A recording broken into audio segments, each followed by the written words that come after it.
Em 2021, o perfeito será visto em você.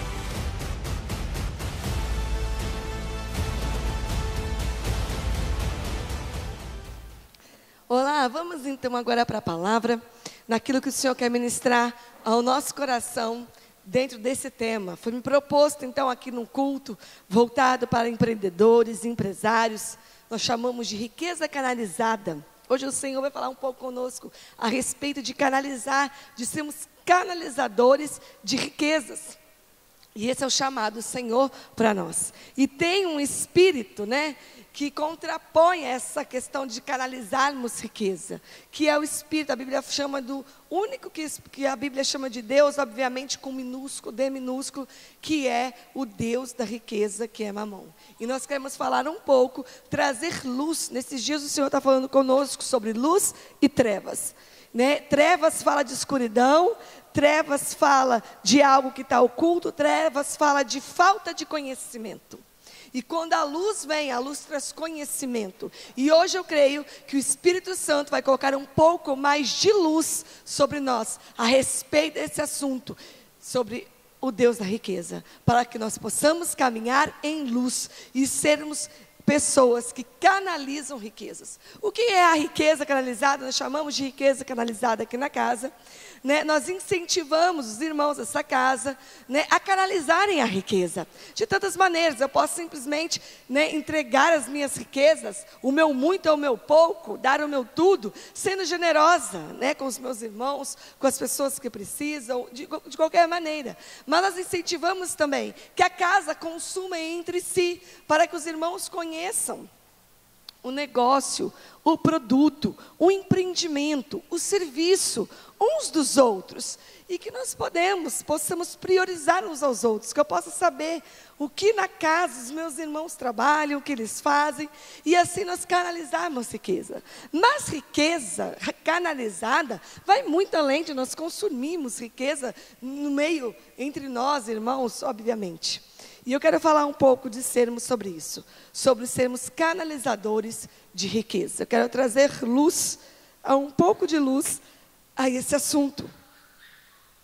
Mateus 6, capítulo 6, versículo 24 a 34, é um pouco grandinho, mas eu vou ler rapidamente para a gente dar início. Vou ler alguns versículos, depois a gente não vai ler quase mais nada. Diz assim: ninguém pode servir a dois senhores, pois odiará um e amará o outro, ou será leal a um e desprezará o outro. Não podeis servir a Deus e a Mamon. Portanto, vos afirmo, não andeis preocupados com a vossa própria vida, quanto ao que haveis de comer ou beber, nem pelo vosso corpo, quanto ao que haveis de vestir. Não é a vida mais do que o alimento e o corpo mais do que as roupas? Contemplai as aves do céu. Não semeiam, não colhem, nem armazenam em celeiros. Contudo, vosso Pai Celestial a sustenta. Não tem de vós muito mais valor do que as aves? Qual de vós, por mais que se preocupe, pode acrescentar algum tempo à jornada da sua vida? E por que andais preocupados quanto ao que vestir? Observai como crescem os lírios do campo. Eles não trabalham, nem tecem. Eu, contudo, vos asseguro que nem Salomão, em todo o esplendor de sua glória, vestiu-se como um deles. Então, se Deus veste assim a erva do campo, que hoje existe e amanhã é lançada no fogo, quanto mais a vós, outros homens de pequena fé. Portanto, não vos preocupeis, dizendo: que iremos comer? Que iremos beber? Ou ainda, com quem, com que nos vestiremos? Pois são os pagãos que tratam de obter tudo isso. Mas vosso Pai Celestial sabe que necessitai de todas essas coisas. Buscai assim, em primeiro lugar, o reino de Deus e a sua justiça, e todas as outras coisas vos serão acrescentadas. Portanto, não vos preocupeis com o dia de amanhã, pois o amanhã trará suas próprias preocupações. É suficiente o mal que cada dia traz em si mesmo. Eu quero começar falando, eu comecei com essa passagem, ela vai dar base para nós, para toda a pregação, para toda a palavra. Mas um dos objetivos, ele começa logo essa palavra falando de não servir, né? Que ou você é leal a um Deus ou a outro. Se você amar a um, você vai desprezar a outro. Ou você serve ao nosso Deus ou o Deus da riqueza. Você não pode servir a Deus e a Mamon, que é o Deus das riquezas. E os objetivos, eu quero começar trazendo luz. Eu não vou fazer uma palavra sobre Mamon, mas eu preciso trazer luz sobre esse espírito, né? Essa manifestação de Lúcifer, de Satanás, que vem para roubar de nós, de sermos canalizadores de riqueza e de vivermos uma vida abençoada. Vida abençoada que é muito além de ter riqueza, de possuir. Vida abençoada que é viver em paz em toda circunstância e encontrarmos os caminhos do Senhor para que também obtenhamos riqueza. E eu quero começar então trazendo luz sobre esse espírito, para que nós possamos ser livres deles. Porque muito do que a gente talvez está vivendo, das dificuldades que nós enfrentamos dentro de nós, está relacionado a sermos ainda governados, influenciados por esse espírito. Eu posso ser salva, filha de Deus, o meu Senhor e Salvador Jesus Cristo, mas está debaixo de um governo externo desse espírito. A minha mente, a minha forma de viver, a minha maneira de pensar, a maneira que eu me movimento, a maneira que eu vejo a vida, a maneira que eu lido com o dinheiro, por mais que eu seja um filho de Deus, ainda pode estar debaixo da influência desse espírito. E acontece muito, o tempo todo, dentro da igreja. Eu sou filho de Deus, mas na minha vida financeira, com as coisas, com o dia a dia, com o ter, com o prover, ainda na minha vida é governado por Mamon. E a gente vai ver o que isso acarreta na nossa vida. E eu quero você que está me ouvindo de casa, vocês que estão aqui, que se coloquem à disposição do Espírito Santo e falem com você mesmo, no seu espírito: Senhor, traz luz à minha vida.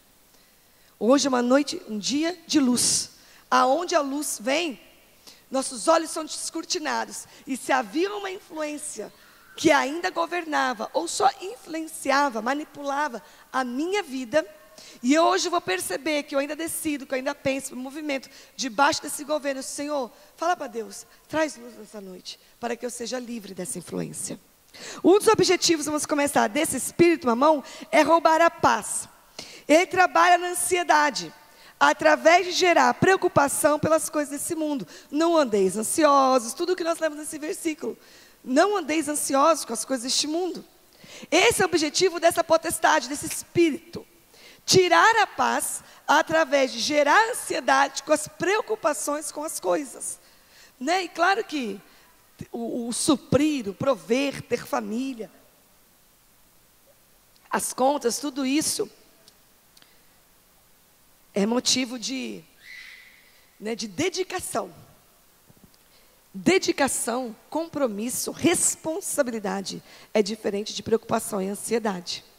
E esse espírito quer tomar o nosso coração de tal maneira, com preocupação, que ele é um dos responsáveis em gerar, um dos principais responsáveis por gerar ansiedade. E é forte porque 1 Timóteo 6,10, Paulo diz assim, que o amor ao dinheiro é a raiz de todos os males. É forte isso, né? O amor ao dinheiro é a raiz de todos os males. Paulo diz que amar ao dinheiro é da onde se derivam os outros males. E se a gente for ver, é fácil a gente perceber. A movimentação pelo dinheiro gera tantas coisas. Veja nas famílias, quanta distorção. Quantos filhos vivendo sem os pais, sem pai perto, sem mãe perto, filho que fica o dia inteiro em creche, porque o pai e a mãe, às vezes não é nem para suprir, não é nem para dar comida, é porque quer ter mais, quer fazer mais e quer ter mais. E no fundo, é desculpa, quero dar uma boa vida para o meu filho, não é. Muitas vezes, no fundo, é porque está ligado à ganância, a poder, a posição.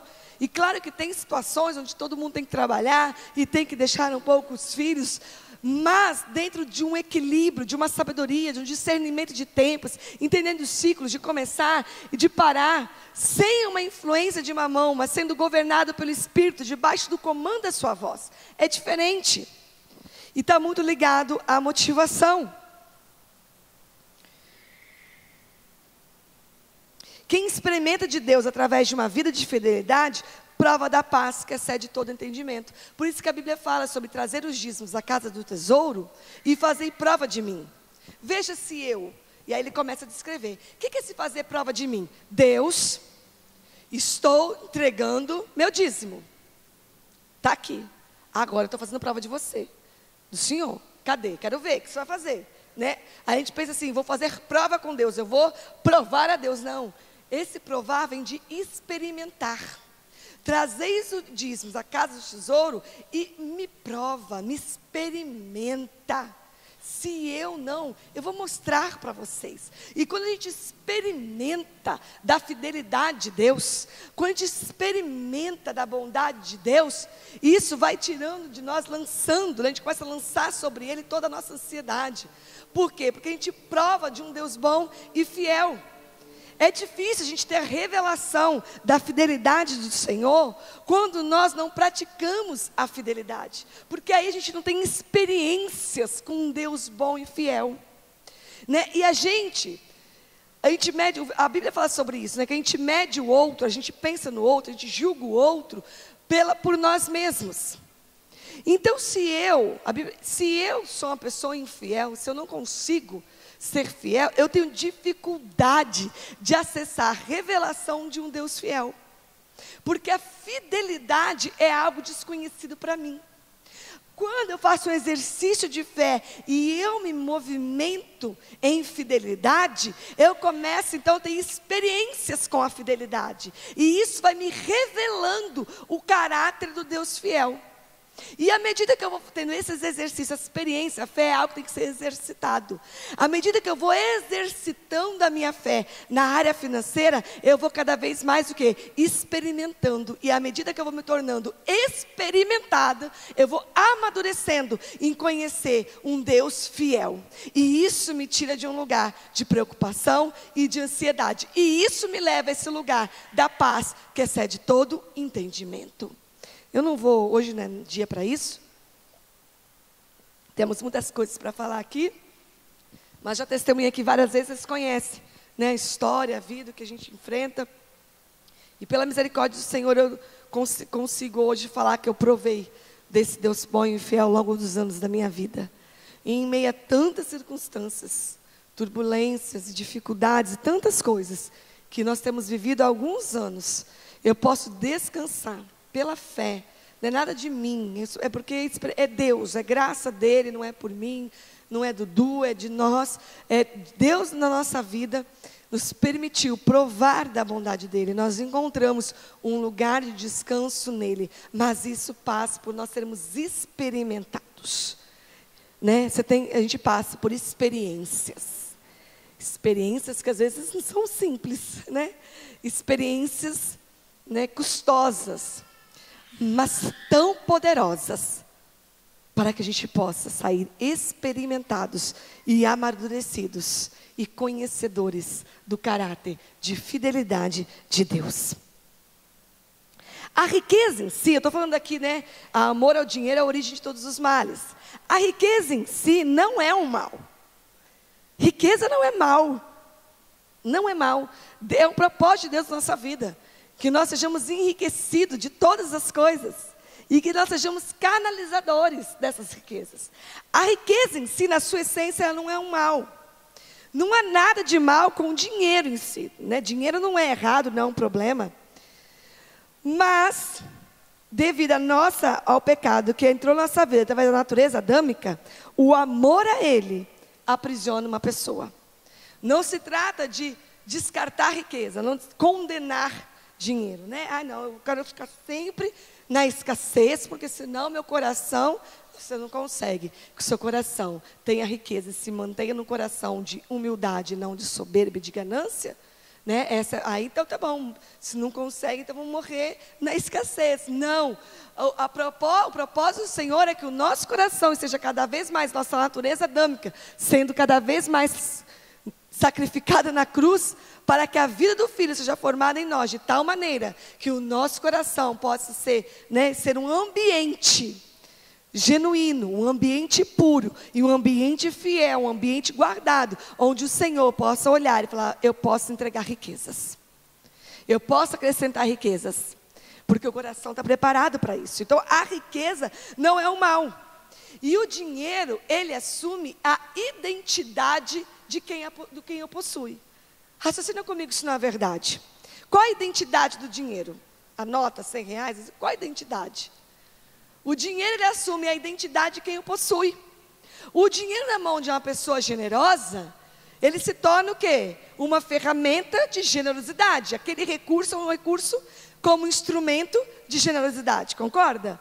O dinheiro na mão de uma pessoa gananciosa e avarenta se torna o quê? Um instrumento de ganância, de poder, de autoridade e de opressão. Já viram quem tem muito dinheiro e oprime os outros por causa disso?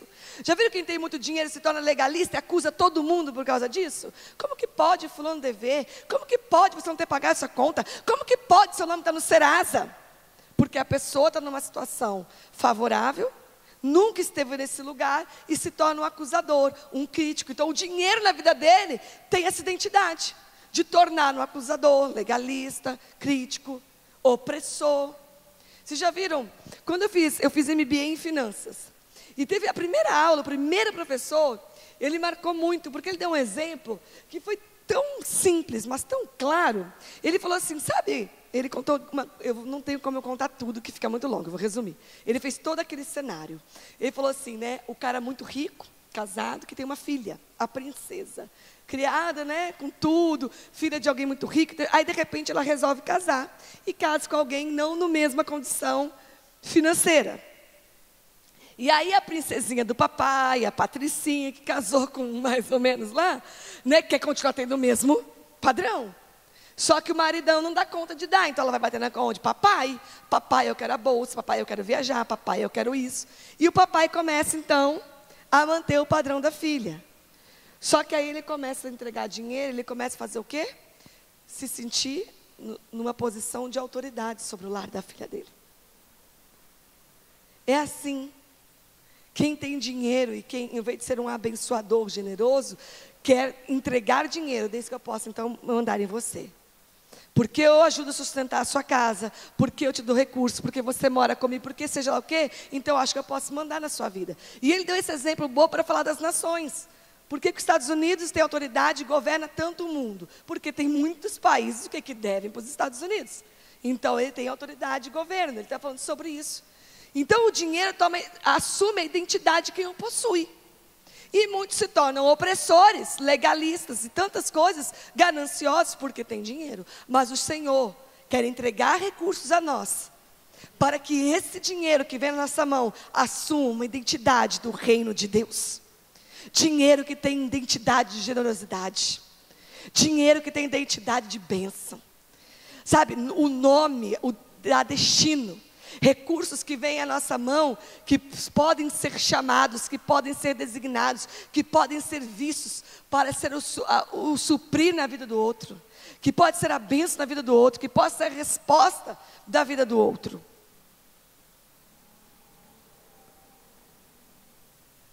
Dinheiro que possa ser chamado de hospital, dinheiro que possa ter nome de escola, dinheiro que possa ter nome dos projetos, do sonho de Deus, de missões. Dinheiro com nome, né? Todo dinheiro fala que tem que ter um lastro, senão ele é legal, né? Que o nosso dinheiro tenha lastro do reino de Deus. Que todo o histórico dele seja no reino de Deus. E dando sequência, Deus usa, entre aspas, o dinheiro, ou a falta dele, como para nos provar. Porque no dinheiro, a falta ou o excesso expõe o que há no nosso coração. E a forma que nós gastamos mostra revela as nossas prioridades. Por isso que fala de ser um Deus. Por que Mamão é considerado um Deus na Bíblia? Porque é onde se assenta, nosso coração é um trono. A Bíblia faz essa ilustração. Como nosso coração sendo um trono. Quem se assenta nele? Quem está assentado no nosso coração? O nosso Deus ou o Deus das riquezas? Nosso coração passa o dia inteiro pensando no quê? Focado no quê? Preocupado no quê? Ansioso com o quê? Isso fala aonde está o meu coração, quem está assentado nele. Então, a Bíblia fala sobre isso. Né? O dinheiro, o ter ou não ter o dinheiro expõe o nosso coração. E aonde eu gasto ele, fala das minhas prioridades. O que é prioridade na minha vida? Quer saber o que é prioridade na minha vida? Olha com o que eu gastei esse mês. Olha se a primeira coisa saiu o dízimo. Olha se da minha casa saiu uma oferta.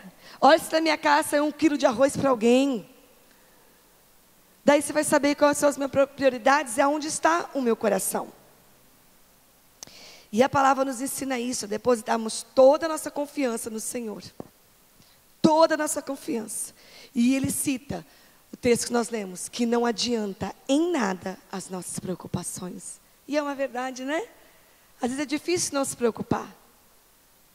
Eu conheço esse lugar, não estou falando que eu nunca me preocupo. Mas a Bíblia é clara em dizer, não adianta se preocupar. De nada adianta, você não pode acrescentar um dia da sua vida com a sua preocupação. Preocupação não paga conta. Estou falando para a gente ser desleixados. Responsabilidade e compromisso é diferente de preocupação. Né? E a gente vive sempre preocupado. E a preocupação rouba a paz. Né? Toma a nossa vida a preocupação. E a Bíblia diz que de nada adianta. A gente sabe que isso é uma verdade. E a Bíblia fala que o Pai sabe de tudo que nós precisamos. Basta apenas que nós priorizemos o reino de Deus. Olha as aves do céu. Olha os lírios do campo. Né? Não falta o que eles precisam. Mas nós precisamos. Não tem você mais valor do que eles? Tem ou não tem mais valor que as aves e os lírios? Claro que a gente tem mais valor do que as aves e os lírios. O ser humano tem muito mais valor do que as aves e os lírios. Nós, filhos de Deus, temos muito mais valor. O Pai entregou o Filho por nós. Mas, fato é, ele diz assim: buscai em primeiro lugar o reino de Deus e as suas justiças, e todas as demais coisas vos serão acrescentadas. Nós temos mais valor, mas nós precisamos priorizar o reino de Deus, para que nós possamos viver debaixo do acréscimo de Deus. Acréscimo de Deus, riquezas é uma coisa. Riqueza, dinheiro, de qualquer jeito, né? Tem várias maneiras de se obter. Mas acréscimo de Deus é para quem prioriza o reino de Deus. E o Senhor nos chama a canalizarmos riquezas para sermos instrumentos de justiça. O maior mal da nação que a gente vive é o quê? Desigualdade social e injustiça, é ou não é? É nítido, é o maior mal. Uns têm educação, outros não têm. Veja agora na pandemia, quem tem filho na escola particular está na escola, quem na escola pública não está. A desigualdade assim, vai aumentando, né? Porque a qualidade da educação é tão desnivelada, de pública, é tão diferente que isso vai aumentando, né? Tem tanta população se preparando de um jeito, tanta população se preparando muito... E aí isso vai aumentando a desigualdade social. A nossa nação, por si só, o sistema dela é injusto, é completamente injusto. Mas há um Deus justo sobre todas as coisas, só que a manifestação da justiça de Deus tem que partir de nós. Nós somos a movimentação de Deus na terra. E Deus é justo, e Ele quer praticar justiça no Brasil, mas Ele precisa que nós sejamos o quê? Instrumentos dessa justiça. E o dinheiro, ele é fortíssimo na questão da justiça. Você estabelecer justiça sem dinheiro é muito difícil. O dinheiro é uma ferramenta de estabelecimento de justiça. Como fazer uma educação justa? Como a saúde de justiça? Se nós não canalizarmos riquezas para essa área, nós precisamos canalizar riqueza para promovermos justiça. Faz parte do projeto de Satanás aprisionar as pessoas no medo da falta do dinheiro. E você sabe que eu ouvi ontem um grande pregador falou numa frase tão tremenda, ele fala assim, que o contrário da fé é medo. Eu achei tão tremendo. Medo é uma fé. O que é o medo? Eu tenho medo que amanhã vai faltar. Então eu acredito que amanhã vai faltar. Você entende? É o contrário da fé. Eu falei assim, o contrário da fé não é falta de fé, não é incredulidade. O contrário da fé é medo. Ou eu tenho fé que amanhã Deus vai prover, ou eu tenho medo que amanhã vai faltar. O meu medo que amanhã vai faltar é porque eu creio que amanhã pode faltar. E ele trazia esse conceito do contrário da fé ser o medo. E a tentativa de Satanás o tempo todo é nos aprisionar no medo. O medo de faltar dinheiro.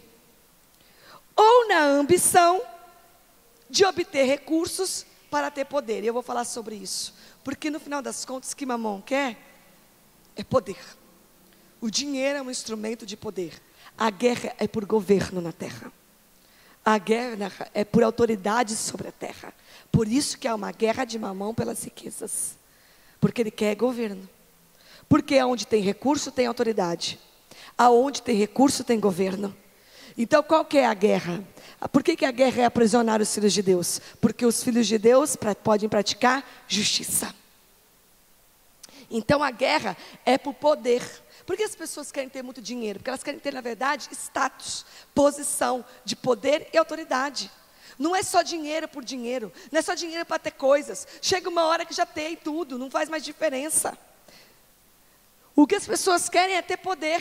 O que as pessoas querem é ter influência. É isso que Mamon coloca no coração. Então a pessoa começa a ter, às vezes por trabalho, às vezes a pessoa quer para poder suprir, daqui um pouco ela quer para viajar com a família, ok, não tem problema, daqui um pouco ela quer para mudar de casa, daqui um pouco ela quer, até que Mamon toma o coração dela, ela quer para ter poder. É a ganância. E a guerra é por domínio de território e governo da terra. A estratégia de Mamon não é só a minha vida e a sua vida pontual. O tempo todo, a guerra dele é por dominar a terra, é o governo da terra.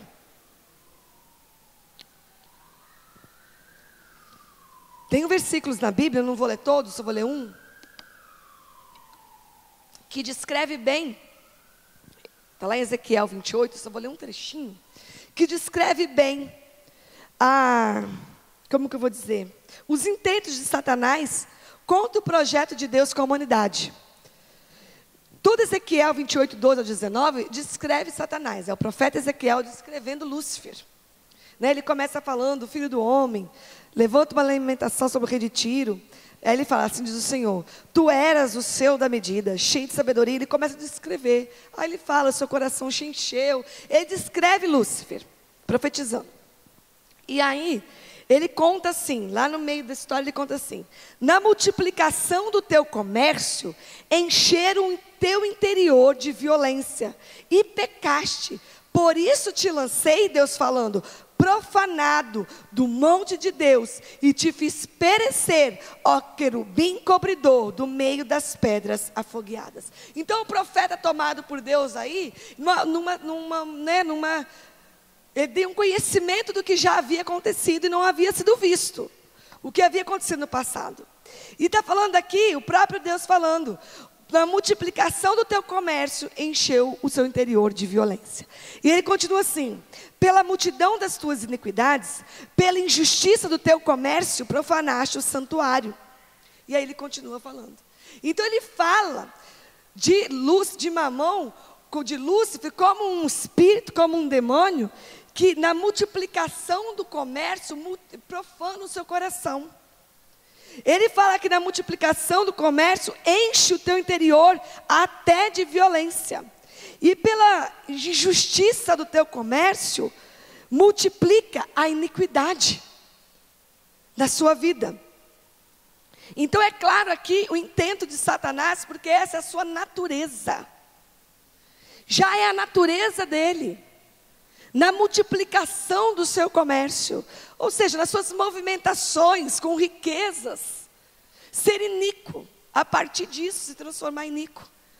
E a Bíblia fala, a partir disso ele peca e se enche até de violência.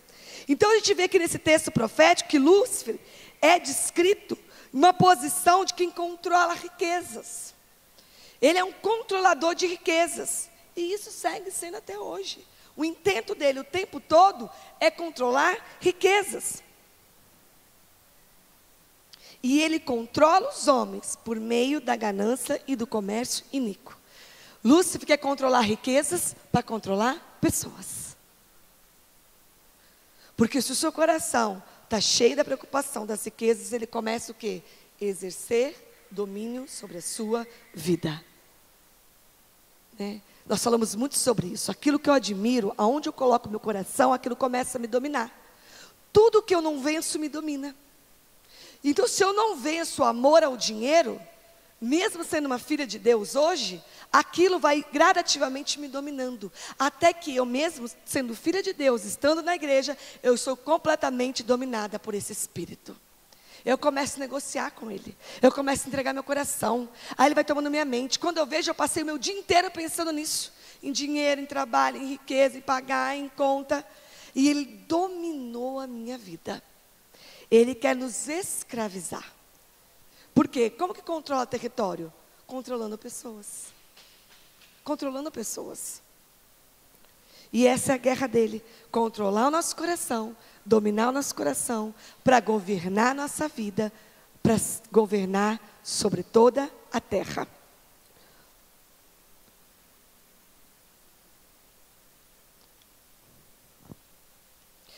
E o Espírito Santo me dizia que ele esvazia as pessoas através da ganância, sede pelo poder e pelo temor da insegurança financeira.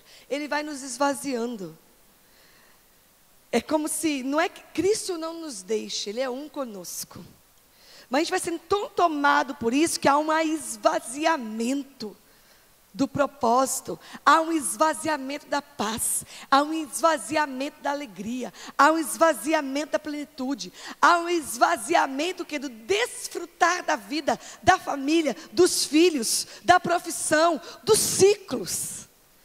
Quantas mulheres eu aconselho, porque eu sou mulher, que o Senhor transiciona o ciclo e a mulher não desfruta. Por quê? Porque há um esvaziamento do entendimento que ela tem que desfrutar, porque ela está preocupada com o amanhã, preocupada com o futuro, sendo roubada pelas circunstâncias, pelo medo de faltar. O papel dele é nos esvaziar. Às vezes a pessoa fala, estou tão vazio, não sinto nada. Esse espírito tem essa proposta, essa intenção de esvaziar. Te esvaziar. A proposta de Deus é nos encher o tempo todo da vida dele. E ele veio para esvaziar. Às vezes nós nos sentimos tão vazios, porque nós estamos cheios disso aqui, do amor ao dinheiro, das preocupações com as coisas. Isso nos esvazia. Eu não tenho nada para falar, não tenho nada para dar, não tenho nada que eu possa fazer. A pessoa está se sentindo vazia. Por que a pessoa está vazia? Porque o coração dela está tomado, dominado por esse espírito de preocupação o tempo todo. Faz sentido para vocês? Amém? Eu já me senti assim. Só eu aqui? Se o medo de faltar, olha como a gente vai percebendo que a gente está debaixo do governo desse espírito. Talvez você não esteja, ele nunca esteve, mas hoje o Senhor está te ensinando um pouco mais, para que você possa trazer luz para as pessoas que você convive.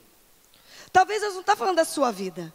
Talvez você identifique assim, nossa, nunca vivi isso. Mas você pode ser uma pessoa que traz luz à vida dos outros.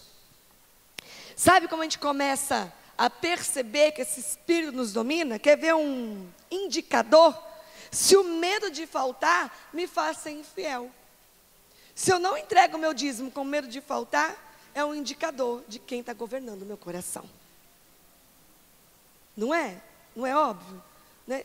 Se eu estou com medo que amanhã Deus não vai prover, e por isso eu retenho, obviamente, há um governo sobre o meu coração que não é de Deus, mas é dos deuses das riquezas. É um sinal de que Mamon me manipulou. É uma manipulação, uma feitiçaria. Rouba minha fé, rouba minha consciência espiritual. Né? Olha, amanhã, a minha razão, toma conta, amanhã, depois de amanhã, esse mês, Deus não é poderoso para prover, então eu preciso reter. Mamon manipulou, enfeitiçou a minha mente e roubou a minha fé. Quando o temor de perder algo nos leva a sermos infiéis a Deus, é evidência de que estamos sendo manipulados por Mamon. Há uma diferença muito grande entre as leis que regem o mundo e os princípios do reino de Deus. E qual que é a principal diferença? No mundo, a aquisição de bens nem sempre é por necessidade, concorda? Quem tem dinheiro não adquire por necessidade só, né? É muito mais por prazer, por ganância. E no reino de Deus, a vida financeira é regida pelo dar e receber. Ah, mas eu estou no reino de Deus, sou fiel e eu vivo do meu salário. Ou eu vivo do meu emprego, ou eu vivo do meu negócio. Mas nós entendemos como a lei que rege a movimentação do meu dinheiro. Eu sei que o Senhor, eu falo sempre, né? Essa é a movimentação de Deus. Para quem é fiel a Ele, sabe as leis do reino de Deus. Qual é a lei do reino de Deus? Ele é a fonte. Existem vários caminhos, mas a fonte é Ele. E isso é o fundamento e o princípio da movimentação da riqueza no reino de Deus. O caminho é uma empresa, é um trabalho, é um negócio, é um serviço. O caminho são vários. Às vezes o caminho é uma ajuda. Várias vezes o caminho da bênção, da provisão de Deus na minha vida é uma ajuda, é um auxílio. Os caminhos são vários, mas eu tenho uma única fonte, que é o Senhor. Então nenhum caminho toma o meu coração. Nenhum caminho, empresa, negócio, nada toma o meu coração. Porque o meu coração está na fonte, e a fonte é o Senhor. Essa é a lei que rege as riquezas no reino de Deus. Nós só temos uma fonte. Essa fonte é Deus. Nós não podemos colocar nosso coração nos caminhos. Senão até a pessoa que me abençoa, ela é o Deus da minha vida. Ela é o Deus da minha vida. Quantas pessoas são dominadas por alguém? Porque aquela outra pessoa é a minha fonte. Não entende como um caminho. Então, se tem uma pessoa que me abençoa muito, quando eu preciso, eu falo com ela, eu chamo, que tremendo você ter alguém na sua vida. Mas ela é um caminho. Ela não me governa. O meu coração não é dela. Minha gratidão, não posso ser grata a essa pessoa, sou. Mas sou grata a ela por ela ser um caminho, não por ela ser uma fonte. A minha fonte é Deus. A minha fonte é sempre o Senhor. Sempre Deus.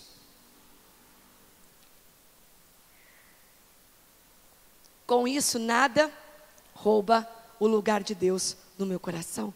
Já viu gente que se permite ser oprimido? Já viu gente que permite ser, né, debaixo da autoridade de outro? Gente que bajula o outro, porque aquela pessoa é um caminho de bênção do Senhor? É porque a pessoa entende aquela pessoa como bênção, como fonte, e não como caminho. Tem muitos caminhos, mas a fonte é uma só. O Senhor é a nossa fonte, amém? É dele que brota todas as coisas. Você já viram uma fonte? Eu nasci na roça, eu já vi muitas fontes. Tem a terra, e de repente você olha assim, bluf, mina água debaixo da terra. É uma fonte. Isso é Deus na nossa vida. Ele é uma fonte, mina dele, brota dele mesmo. É a partir dele que brota a riqueza.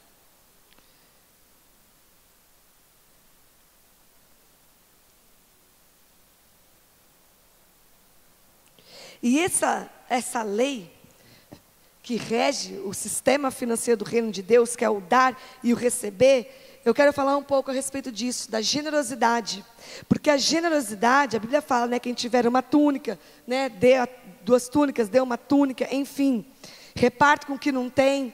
A generosidade abala o domínio de Satanás, exerce sobre o mundo. A generosidade é um instrumento de Deus para abalar o domínio. A generosidade contrapõe a ganância. Você consegue entender isso? A generosidade contrapõe a ganância. O que a ganância faz? Acumular para si, precisando ou não.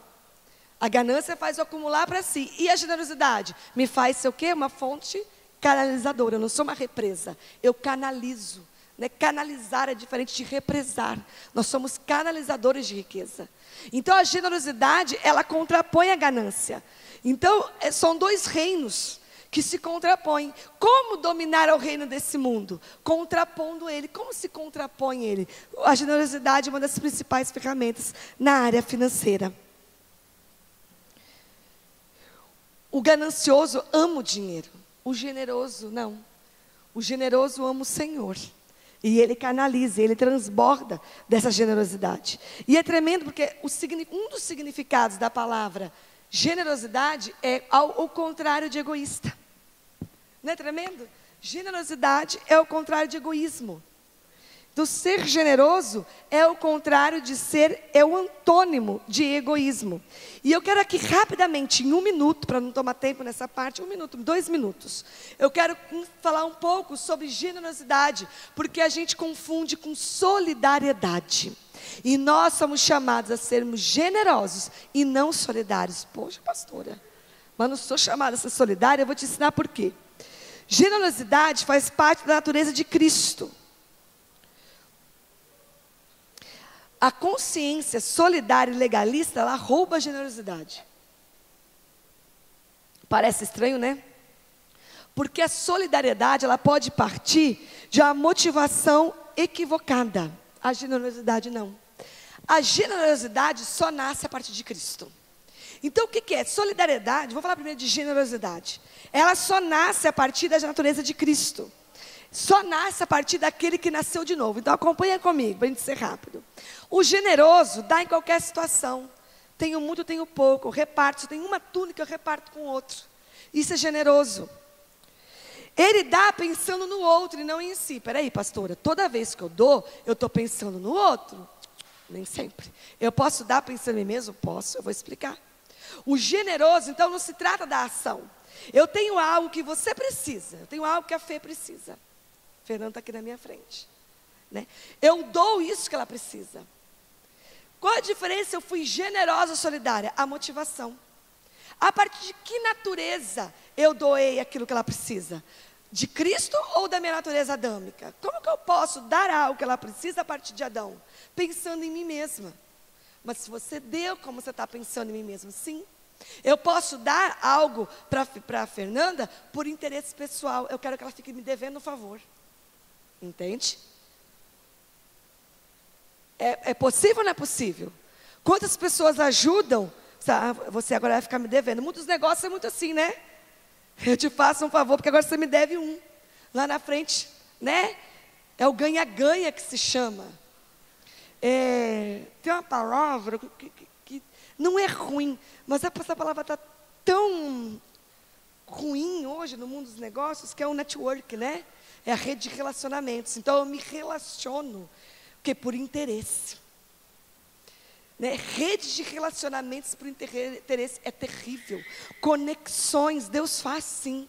O problema está a motivação de eu me conectar na sua vida. Claro que Deus pode me conectar na sua vida e você poder ser um canal de algo que Deus quer fazer na minha vida e vice-versa. Mas eu não me relaciono com você com essa motivação.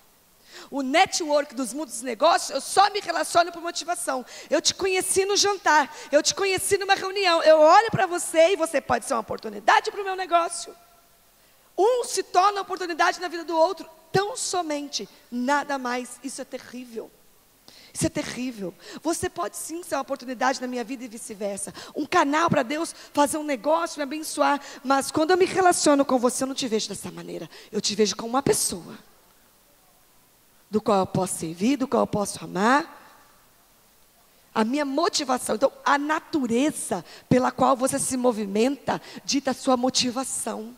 Então, eu posso abençoar a Fernanda através da natureza de Cristo, porque eu quero amarrar ela. Amanhã eu te cobro. Você fica me devendo uma. Ou, quer ver outra? Uma carência. Né? Não vou explicar, detalhar, mas né, o rejeitado, muitas vezes, ele faz muitas boas obras. Por que ele faz muitas boas obras? Porque ele quer chamar a atenção de alguém. Não estou falando, não estou criticando. Tem uma ferida aí para ser curada. Mas muitas vezes a pessoa faz muitas boas obras, né, por uma motivação que é de ser aceito. Através de uma natureza adâmica. Ainda não foi tomado pela natureza de Cristo. Ainda tem feridas abertas. Então isso é solidariedade, isso não é generosidade. A generosidade não dá o que sobra. Divide o pouco que tem. A generosidade é movida por um propósito e não por necessidade. Porque o solidário dá só para aquele que está passando fome. O generoso não.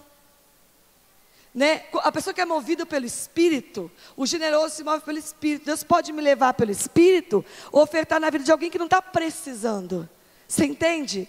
É uma semente, é uma oferta, é uma honra. O que é solidário, através da natureza adâmica, não honra ninguém. Você não está precisando, não vou te dar nada. Não, eu reconheço que você porta. Eu não acho que você precisa, mas eu quero semear na sua vida. Eu quero dar uma oferta de honra na sua vida. O solidário só dá para quem está. A gente chama muito, porque necessidade de um apaziguar na alma. Já viu uma pessoa que se sente bem? Tenta cobrir um monte de tristeza fazendo obras de caridade. Tem muito isso.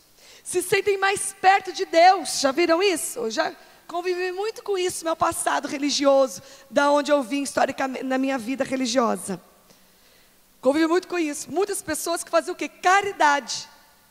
Se sentem mais perto de Deus quando faz uma obra de caridade. Por quê? Porque na verdade tem um buraco dentro de si e não sabe um caminho para se aproximar de Deus. Eu não estou falando que essas boas obras não têm valor, mas estou falando que nós somos chamadas a nos movimentar a partir da natureza de Cristo, em generosidade, ouvindo a voz do Espírito Santo. O generoso ouve a voz do Espírito e não da alma. Então, quem dar, quem faz alguma coisa boa, quem abençoa, através da alma, faz isso que eu falei, por uma carência, por uma rejeição, por querer um favor em troca, tudo isso, a partir da natureza de Cristo, ouvindo a voz do Espírito Santo. Aí Deus pode me levar a abençoar até aquele que não precisa. E a generosidade dá a vida, porque toda ação nasce de uma nova natureza. Você não dá coisas, você dá coisas porque você deu a vida. Você dá dinheiro porque você deu a vida. Você serve o outro porque você já deu a vida. Você oferta porque você já deu a vida. Você é generoso, abençoa o que está precisando porque você já deu a sua própria vida. Tudo o resto é pequeno, tudo o resto é natural, porque você já deu até a sua vida. Agora o solidário faz parte da natureza adâmica. Escuta isso. A partir da natureza adâmica, o doador, a condição de doador, o alvo sempre é o próprio eu. Sempre sou eu. Eu estou fazendo pelo outro, estou dando pelo outro, mas o alvo é eu. Dá pensando primeiro em si. Então eu dou, ou para suprir uma carência, ou para cobrir um buraco, ou para me aproximar de Deus, ou para deixar o outro me devendo. Dá com base nas circunstâncias. Se tenho, eu ajudo com o que sobra. Se não tivesse sobrando, nem pensar. Dá quando enxerga necessidade. Não vou entrar nesses méritos, não dá tempo de esmiuçar isso. Mas ela é governada por espírito de miséria. Quando a pessoa que é governada pelo espírito de miséria, ele só dá onde vê pobreza e necessidade. Jamais semearia em alguém próspero, quem é governado pelo espírito de miséria. Dá porque sente o apaziguar da alma. Tenta amenizar a consciência corrompida fazendo uma boa ação. Entende? A minha consciência é corrompida. Eu não me sinto perdoado dos meus pecados. Eu já fiz muita coisa ruim. Já prejudiquei muita gente. Então eu faço muitas boas obras para me sentir mais perto de Deus, né? Porque minha aproximação de Deus e a bênção de Deus para mim é por meritocracia. Eu vou fazer coisas para ver se encobre o que eu fiz de ruim. A gente é treinado assim na religião, né? Faz isso e aquilo, isso, vai lá e confessa. Aí tá bom, terminei de confessar, faz isso, isso, isso que você vai ser perdoado. Então nós somos condicionados a isso no ambiente religioso. Se sente perdoado, né? E tem, religiosamente falando, né, sem criticar nem nada, mas a gente vê isso, né, no espiritismo, por exemplo. Por que tem a motivação de fazer boas obras? Eu não estou invalidando, né, as boas obras que são feitas, mas por que fazem boas obras? Porque o espírito precisa evoluir. Para cada vez ficar mais evoluído, de cada vez que vem, se evoluir mais. Por isso que o espírito é tão caridoso, porque ele precisa evoluir. Então a motivação da boa obra do espírita é ele mesmo. É para que o seu espírito evolua. Não dá vida, porque não sabe o que é isso. Então dá mercadorias, porque não possui a vida como natureza. Se a vida de Cristo não for a minha natureza, como que eu vou dar a vida? Não tem jeito. Então há um abismo de diferença entre as duas condições. Generosidade a partir da natureza adâmica e solidariedade. Generosidade a partir da natureza de Cristo e solidariedade a partir da natureza adâmica. Vamos romper com essa solidariedade. Vamos ser guiados pelo Espírito, canalizadores de riqueza a partir da natureza de Cristo. Amém? Sem espírito de miséria, né? Mas tomados pela vida, nós demos nossa própria vida, não demos nossa própria vida? Então tudo a partir, todas as nossas movimentações são a partir da natureza dele em nós. Nós ouvimos o Espírito e não a nossa alma. Adão fala de alma que vive e busca alimentar a si mesmo, então tudo que eu faço é para mim mesmo. Cristo fala de Espírito vivificante, de uma fonte de vida que busca saciar os outros. Entende a diferença? Adão fala do quê? De uma alma vivente, minha alma está viva e quer alimentar a si próprio. Esse é Adão. E Cristo fala de um espírito vivificante, uma fonte de vida que é para saciar o outro. Então, a partir da vida de Cristo, a fonte está em mim. Então, eu entendo que eu preciso jorrar para saciar o outro. Então, tudo que eu faço é pelo outro. A partir de Adão, não. Fala de uma alma que grita dentro de mim, que eu preciso saciar a si mesma. As suas movimentações, suas doações é para saciar o outro ou a si mesmo? Isso fala, isso desmascara, evidencia a partir de que natureza nós estamos nos movimentando. Caminhando para o final. Esse culto começou às 5h30? Nossa. Vamos trabalhar para terminar ele em 10 minutos?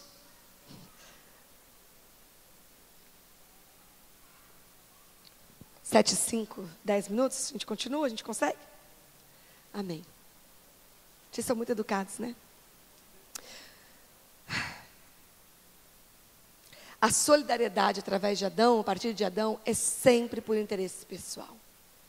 E o Senhor está rompendo isso na nossa vida. Através da riqueza canalizada, o Senhor vai fazer de mim uma pessoa que canaliza a riqueza nos outros. Será que eu entrei na riqueza canalizada para que a riqueza chegue em mim? Ou que eu posso canalizar a riqueza no outro? Nós somos chamados a desfrutarmos das riquezas verdadeiras, incorruptíveis e eternas. Não para vivermos por aquilo que é momentâneo e passageiro, mas por aquilo que é eterno e abalável. É tremendo quando a gente encontra a plenitude nisso na nossa vida. Gente, isso que é uma frase que a gente repete tanto, mas é uma fonte tão grande de plenitude em Cristo, quando a gente vive por riquezas verdadeiras, incorruptíveis e eternas. Quando a gente não vive por aquilo que é momentâneo e passageiro e abalável. E eu quero falar um pouco dessa mordomia. Nós somos mordomos, ou seja, administradores dos recursos do reino de Deus. Não como servos, mas como herdeiros. Não é uma mordomia no sentido que um mordomo é um empregado, não. Uma mordomia no sentido de ser um bom administrador das riquezas que o Pai entregou. Se o Pai entregou, é para que eu desfrute e para que eu canalize. Eu não sou um empregado dele, eu não sou um servo dele, eu sou filho e herdeiro. Uma herança que já foi entregue, porque ele já morreu, já entregou a herança. Nós já podemos nos apossar da herança para desfrutar e canalizar. Romanos 8,17 diz que nós somos filhos, somos logo herdeiros também, herdeiros de Deus e co-herdeiros de Cristo. Se é certo que com ele padecemos, para que também com ele sejamos glorificados. Nós somos herdeiros e automaticamente então tomamos posse de uma herança já liberada e confiada a nós. É nossa responsabilidade administrar essa herança. Olhar tudo que vem a nós para fazermos e falar, é uma herança. A educação na sua vida é uma herança. A publicidade na sua vida é uma herança. Como que você, publicidade na sua vida, arquitetura e tantas coisas que Deus entregou na vida de cada um aqui que eu estou vendo, é uma herança. É uma parte da herança. O Senhor vai distribuindo pedaços de terra. Eu preguei sobre isso quando eu preguei que ficava lá o vizinho de Acabe e Jezabel. Quem era o vizinho, o dono das terras de Acabe e Jezabel? Que eles mataram para comprar a terra dele. Esqueci. Nabote. As vinhas de Nabote, né? Um filho que recebeu uma herança e falou com Jezabel e com Acabe, eu não negocio com vocês. Eu fiz uma vinha na herança do meu pai. né? O pai deu uma herança, um talento, um chamado, uma empresa. E nos chama o quê? A frutificar nessa herança, nesse pedaço de terra que Ele nos entregou. Então é olhar para aquilo que o Senhor entregou em mim. Uma da herança que o Senhor me deu é a capacidade de administrar, de liderar. Isso é uma herança que Ele me deu. Filha, eu sou um líder, receba uma porção de liderança. Filha, eu sou um mestre, receba uma porção da maestria. Filha, eu sou um cientista, tudo está em mim, receba uma porção disso. E Ele foi entregando porções de terra, pedaços de herança para todos nós. E nós temos que nos enxergar assim, não como pessoas que trabalham escravo, que de sol a sol. Não, que soamos lá o pecado de Adão. Ai, é isso mesmo, Adão pecou, agora eu sou para comer. Não. O trabalho, nossa vida, é o quê? É um filho que recebeu uma herança e está te frutificando em cima daquilo. É dessa maneira que o Senhor quer que nós nos movimentemos. Acordar de manhã e falar assim, o Senhor me deu uma terra. Eu sou herdeiro disso. E eu vou frutificar em cima disso. Muda a perspectiva do nosso trabalho, não muda? Das nossas movimentações. Mamão trabalha pela injustiça. Reino de Deus, uma das evidências do reino de Deus, são dois reinos. Lembra de Mamão, das riquezas desse mundo e o reino de Deus. Uma das evidências do reino de Deus é a justiça. Justiça, alegria e paz. E dos reinos desse mundo? Injustiça. Por isso, quando Mamão impera, ele sempre quer canalizar, sempre quer promover injustiça, que eu falei que é tão forte na nossa nação. E como que ele trabalha na injustiça? Na desigualdade social. Muita violência que a gente vive é por quê? Por desigualdade social, por injustiça. Quando a gente se posiciona em fidelidade e generosidade, e somos administradores fiéis e zelosos das riquezas, que vão muito além de recursos financeiros, nós somos promotores, instrumentos de justiça. Canalizadores de riqueza são instrumentos de justiça. Nós podemos ser patrões justos. Olha que tremendo. Você trabalhar num lugar justo. Nós podemos ser diretores de empresa justos. Nós podemos ser chefes, líderes de setor justo. Nós podemos ser empresários justos. Justos. Tudo que nós fizemos, nós promovemos o quê? Justiça. E à medida que a gente se movimenta, a justiça vai se movimentando, porque a justiça é a nossa natureza. Isso acaba com a injustiça. Esse é o nosso chamado. Canalizar riqueza para promovermos justiça. Em tudo que nós fizermos, a justiça é uma evidência do reino de Deus. A injustiça é uma evidência do reino desse mundo. Olha na nossa nação e veja quem que está governando. O Senhor chamou a sua igreja, os seus filhos, para promover justiça, para sermos instrumentos de justiça. O dinheiro tem identidade quem possui. O Senhor quer sim nos dar riquezas, recurso, para que Ele tome a identidade dos filhos de Deus, que é de justiça. E o dinheiro seja canalizado para promover justiça. Justiça. E finanças é uma ferramenta, um instrumento e não um fim. A diferença do reino de Deus e Mamão é esse. Se o seu coração estiver governado por Mamão, dinheiro é o fim, entende? É o motivo, é o propósito, é o destino. Tudo que eu faço é por Ele. Quando eu sou governado pelo nosso Senhor, dinheiro na minha vida é um instrumento e não um fim. Eu não vivo pelo dinheiro para ter dinheiro, ele é um instrumento na minha vida, do qual eu me movimento em todas as coisas que Deus me chamou para fazer. Com o dinheiro eu sustento a minha família, porque eu sou um sacerdote provedor. Com o dinheiro eu sou fiel na casa do Senhor, porque eu sou um filho de Deus e sou fiel. Com o dinheiro eu sou generoso e abençoo as pessoas. Com o dinheiro eu monto um negócio e emprego pessoas e promovo justiça. Entende? O dinheiro é sempre um instrumento na minha vida. Mas quando eu sou governada por Mamão, o dinheiro é o meu fim. Eu me movimento para ter ele. Ele é meu alvo. O dinheiro não é o nosso alvo. O dinheiro é um instrumento nas nossas mãos. Amém? O Senhor quer sim nos acrescentar finanças, mas com um propósito específico de sermos edificadores e abençoadores. O dinheiro não é nosso objetivo. Ele é o meio para o qual servimos. O verdadeiro dom do nosso coração. Repita assim comigo: o dinheiro é um instrumento para que eu sirva o verdadeiro dono do meu coração. Meu coração tem dono, é o Senhor. E o dinheiro é um instrumento para que eu possa fazer com que o reino dele se expanda e seja estabelecido.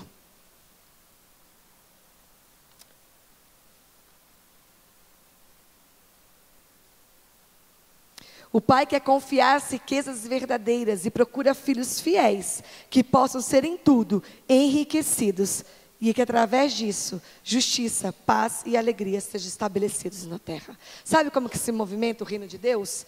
Como eu falei, nós somos as mãos, nós somos os pés, nós somos os instrumentos de Deus na terra. Então, a Agi está com uma necessidade. Deus quer abençoar a Agi. Como que ela vai fazer? Ela abençoa. Ele tem um filho que ele tem depositado riquezas. Ele fala com essa filha, Ariane, Agi está precisando ser abençoada por você. Ela ouve a voz do Espírito Santo e deposita nela. É assim a movimentação do Espírito Santo na terra, entende? Deus quer se mostrar fiel. Deus quer se mostrar generoso nesse tempo de tanta fome, dificuldades da pandemia. Como que ele vai fazer isso? Vai dar dinheiro em árvore? Não. É os filhos dele se movimentando. É assim que a terra vai provar que Deus é bom. É assim que as pessoas vão ter experiências com Deus. É a partir da minha movimentação, externando e manifestando o caráter de Deus na vida das pessoas. As pessoas estão precisando de uma palavra de esperança. Vão encontrar onde? Em nós.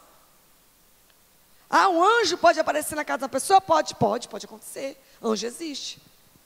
Mas pode acontecer aqui, os anjos aparecerem na casa da pessoa.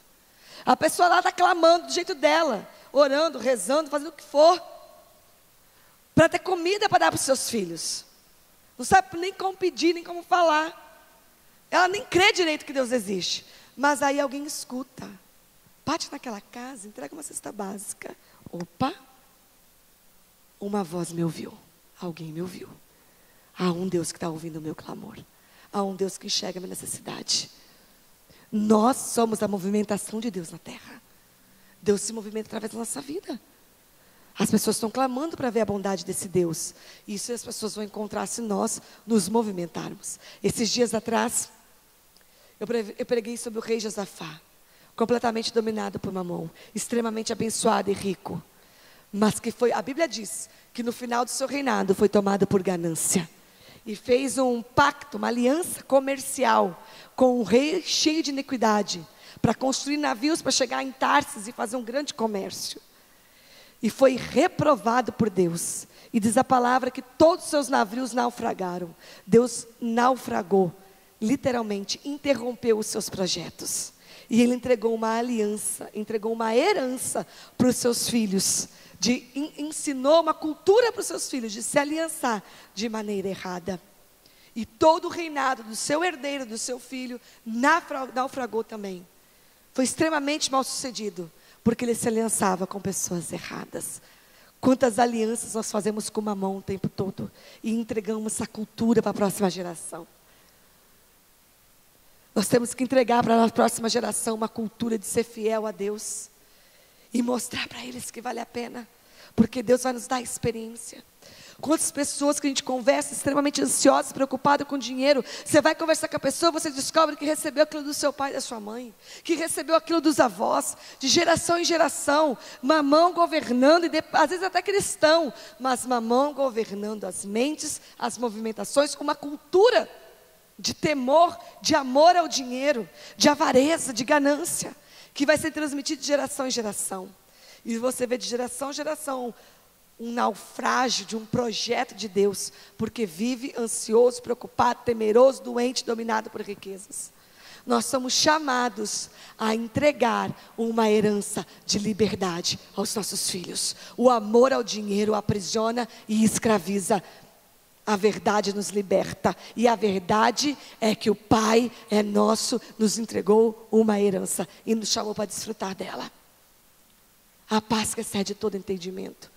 Não entregue para os teus filhos uma herança de amor ao dinheiro, de ser aprisionado por ele, de uma preocupação por ele o tempo todo.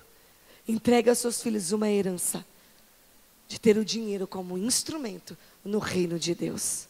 Somos canalizadores de riquezas reais e eternas. Coloque-se de pé. Eu quero orar agora pela sua vida, para que você seja um canalizador de riquezas reais. Eu quero te abençoar com essa palavra. Eu quero ativar isso sobre a sua vida. Um canalizador de riquezas eternas. Alguém que canaliza para a sua geração natural e espiritual riquezas reais. Que as suas conversas não está jogando semente de ansiedade e preocupação no outro, mas que da sua boca saia a palavra de esperança, palavra de quem não é dominado por uma mão, mas palavra de quem é governado por Deus. Feche seus olhos. Senhor, em nome de Jesus, eu quero abençoar as pessoas que estão aqui presentes e me ouvindo através da TV Rica. Que em qualquer momento possam receber essa palavra. Eu quero declarar agora o fim da influência dessa potestade, desse Deus da riqueza chamado Mamão.